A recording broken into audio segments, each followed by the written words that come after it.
How to get the 9 boxes feature on your TikTok lives in 2023. Today in this video, I'll show you exactly how to do that, so please follow up with me. Now first, we go ahead and open TikTok.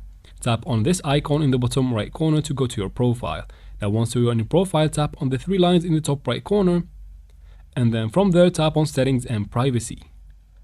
Once you're taken to your settings, scroll down until you find the report a problem feature, because we need to contact the TikTok's support team. So tap there and wait for a couple of seconds, and then again scroll down to the bottom and tap on submit a report. And you'll be taken to this screen after waiting for a couple of seconds, and you write your problem right there. You can copy my message, so just pause the screen if you want. After that, tap on submit, and just like that, you have contacted their support team about your problem, and they should get back to you in less than 3 days. And that is it. Now if you want them to get back to you faster, go to your Play Store and make sure you have the app updated, because they reach out to the newer versions complaints before the old ones. And that's how we do it, guys. I hope this video was helpful. Please like and comment down below. Don't forget to subscribe for future videos like this one, and thank you very much for watching.